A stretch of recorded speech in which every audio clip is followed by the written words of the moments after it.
Fear, the final frontier. These are the deliriums of media fake.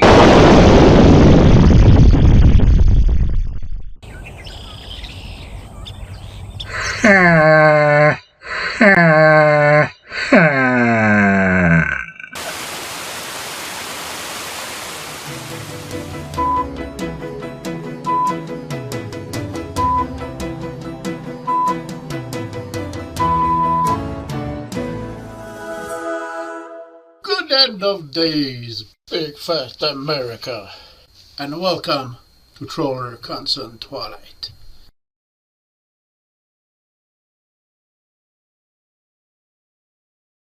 Tonight, as the pacification of Ukraine is still going on after all these years, we ask ourselves, why don't the Ukrainians bend over and let it be done? I mean, it would be easier for everyone if they'd submit to the law of the strongest. There'd be no more killings, no more tragic loss on both sides. Because all sides matter, you know. But the Ukrainians don't see it that way. While the poor Russian soldiers are only obeying orders, the rebels are opposing them with no regards for foreign martial law. Doesn't the Geneva Convention have an article forbidding that? Fighting back outside the legal constraints set by the liberators? Like we, the US, ruled combatants to be illegal in Afghanistan and Iraq? Only to prevent futile resistance that would only delay the inevitable and raise the costs by even more thousands of billions of dollars that would otherwise have been spent on the welfare of all US citizens. I don't know. I'm just asking questions here.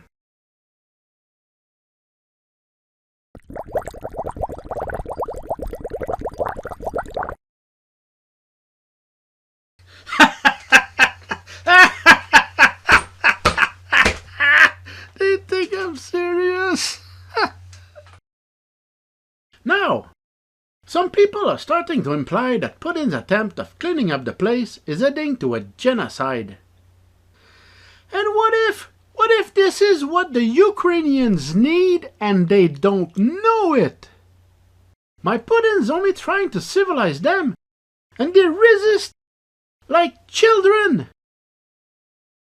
The Russian forces are only here to help. And what do they get in return? Hatred! Zelensky and his ragtag gang claim that they want peace.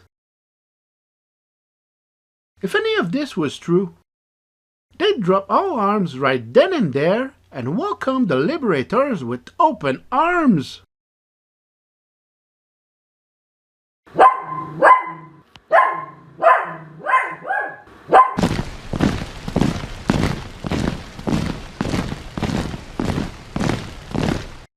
I mean, it can be that bad to let the master race take over and submit to reason.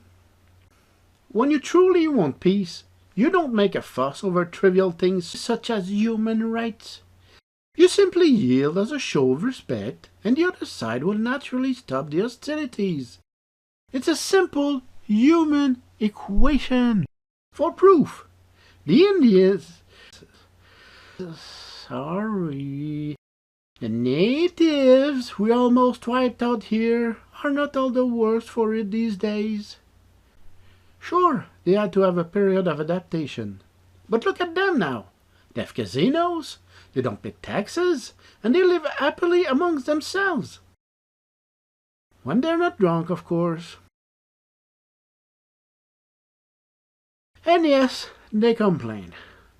But that's a small price to pay for our freedom to attain our manifest destiny. Seriously, they should thank us for not having to submit to the laws of nature anymore. As the Ukrainians should thank my Putin for his commitment to bring law and order in their backward country, and excuse him for reverting to his baser instincts and means to overcome their uncivilized manners. And if you're not convinced, just look at how the Chechen have been treated in Russia since Putin restored order in Chechnya. They know their place now. Anyway, it's not his fault, you know. NATO made him do it. If they didn't insult him by telling him to apply like anyone else to join their ranks, if they didn't befriend his neighbors, if they didn't try to grow until it's become a dominion, Putin would never have invaded any country to subjugate those who belong to his Russia. And he would never have taken it out on the poor Ukrainians NATO brainwashed. Yes, a whole country, an entire population brainwashed into wanting to choose their own way of life. Can you believe it? It's surreal, I know. And this is why I submit to you that Putin's not responsible for 1 second. Not any more than I am. For as you may know, the court ruled that I'm not responsible for what I say. And this at my own demand. Now, what if I was a Russian agent? What if all I say was fake and staged? What if I was an imbecile and even I don't realize it?